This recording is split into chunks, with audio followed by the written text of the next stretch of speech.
Et Trachan l'a vu. Ma mère nous a élevés, ma petite sœur et moi. Elle a toujours favorisé ma petite sœur. Elle ne m'a pas non plus négligée ou maltraitée. Mais j'ai juste été reléguée loin, au second plan. Quand je rentre dans une pièce où ma mère est avec ma sœur, elle me regarde en silence avec un air bien ennuyé. Quand on sortait toutes les trois, ma sœur avait toujours le droit à plein de cadeaux, mais pas moi. Et quand mon père, attristé par la situation, m'achetait quelque chose... Et voilà, c'est pour toi, Tsutsuji. Tu te prends pour qui, toi? Tu vois pas que ce cadeau pose problème à ta sœur? C'est du favoritisme! Qu'est-ce qu'on va faire de toi? Et toutes ces méchancetés ont continué de plus belle. J'ai été traitée comme un élément perturbateur. Mais j'ai grandi. Et un jour, je me suis mariée et fondé une famille. Ma sœur a fini par se marier aussi. Mais elle continue à vivre chez mes parents et laisser ma mère se charger de toutes les tâches ménagères.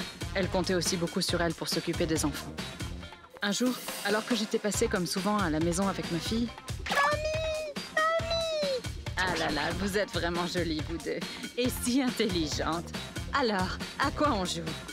Non mais franchement, maman, tu passes ton temps qu'avec les enfants d'Akane. Joue un peu avec Mayuri aussi. Pourquoi tu la laisses de côté? Ah bon? J'ai pas fait gaffe. Mais tu sais, entre des petits-enfants que j'ai élevés moi-même et une fille qui ne passe que de temps en temps, la différence est évidente. Non mais qu'est-ce qui va pas chez toi? Tu m'as toujours traitée comme une emmerdeuse. Tu sais à quel point ça a été dur. Et encore, si c'était que moi, à la rigueur, je m'en foutrais. Mais là, tu impliques aussi ma fille. Qu'est-ce qui te répugne autant chez moi? Moi, j'ai toujours bossé dès que j'ai pu. J'ai mis de l'argent de côté. J'ai participé aux frais de la maison. Oui, enfin, je comptais pas. Hein. Est-ce que je vous ai une seule fois causé du souci? Si je vous fais chier, dites-le directement. Je ne reviendrai plus jamais ici. Mais enfin... Je ne vous considère même plus comme mes parents. Pour moi, mes vrais parents, ce sont ceux de Katsuya. Sur ces paroles, je n'ai plus jamais remis les pieds dans la maison familiale. En revanche, l'année suivante, j'ai été conviée à un repas de famille à l'occasion du départ à la retraite de mon père. Un peu contrainte, j'ai fini par accepter l'invitation. Grande sœur, il y a un truc dont j'ai envie qu'on parle. Hein? Quoi donc? On a parlé d'acheter une maison secondaire avec le bonus de départ à la retraite de papa. Vu que c'est une sacrée propriété, on aura aussi besoin de faire un prêt pour le financer. Papa a encore de la force, donc il pourra continuer à travailler à temps partiel. Moi et Katsura, on sera toujours en conjoint salarié. C'est comme ça que ça va se passer.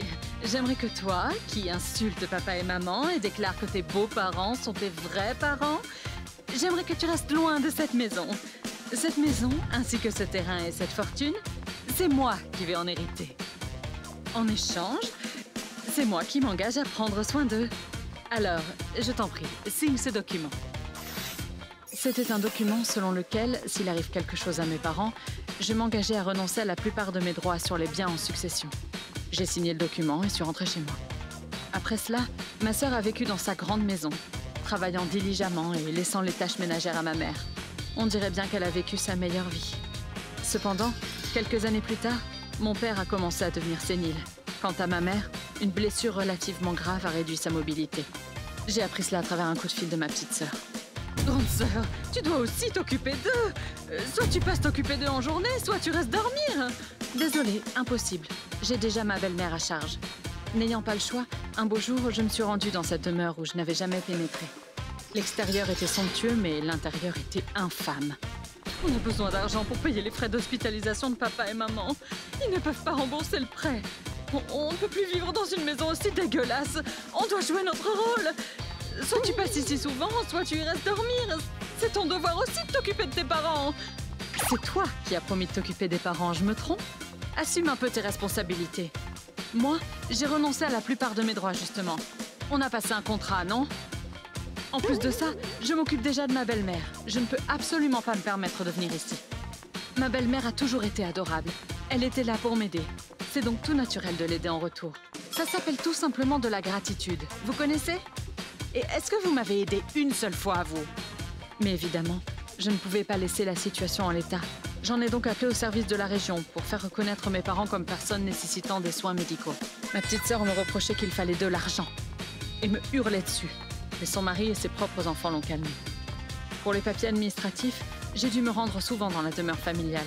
Et j'entendais ma mère vociférer et se plaindre de ma sœur dans son dos. Cette année, quand je me suis cassé le dos, elle n'est même pas venue m'aider. Et les repas, Quand je lui fais des nouilles instantanées et des boîtes de conserve, elle râle. Alors je lui demande au moins de faire les tâches de ménage. Mais même ça, c'est trop. Et son père, c'est pas mieux, elle s'en occupe pas. Elle se plaint que si elle n'arrive pas à avoir un meilleur salaire et que si elle se fait rattraper par les nouvelles recrues, c'est parce que je ne l'ai pas envoyée à l'université. Elle nous en veut pour ça. Elle me dit que sa vie est si dure, qu'on lui a rendu l'existence impossible. Du coup, je lui ai rétorqué que si elle avait fait comme sa sœur, si elle avait suivi un cursus universitaire et fait des efforts, elle aurait pu s'en sortir. Non mais... Et alors, elle a éclaté en larmes, cette pauvre fille. Tu vaux pas mieux qu'elle, hein? Akane vous a utilisé jusqu'à plus soif. Et maintenant qu'elle ne peut plus rien tirer de vous, elle s'énerve. Moi, j'ai fait tout ce que je pouvais, hein. J'en ai ras-le-bol. Depuis ce jour, je ne les ai plus vus du tout. Je n'ai presque pas décroché le téléphone non plus. Grâce au personnel de soins, j'ai cru comprendre que l'état de mes parents s'était grandement amélioré et que désormais ils pouvaient vivre de nouveau correctement. Mon père, qui était pourtant de nature calme, est devenu violent sous l'effet de ses troubles du comportement. À cause de toi, Totoji s'est barré. On peut plus la voir, cette baraque est devenue un enfer et c'est ta faute. Voilà le genre de truc qu'il dit. Ma mère reconnaît qu'elle s'est trompée et s'en veut, mais après tout ce temps, j'ai du mal à trouver ces paroles réconfortantes. Moi, ce qui m'intéresse désormais, c'est de prendre soin de ma vraie famille. ご視聴いただきありがとうございました。幼い頃からここまで差別化されてしまうと、産んでくれたことに感謝はできても育ててくれたことに感謝は芽生えなさそうです。本当になぜ差別化なんてしてしまったんですかね。理由を聞いたところで理解はできないでしょうけど、甚だ疑問に思います。皆さんはどう感じましたか？コメント欄に書いていただけると嬉しいです。またつつじさん家族が幸せに過ごせるといいなと思った方、チャンネル登録と高評価をお願いいたします。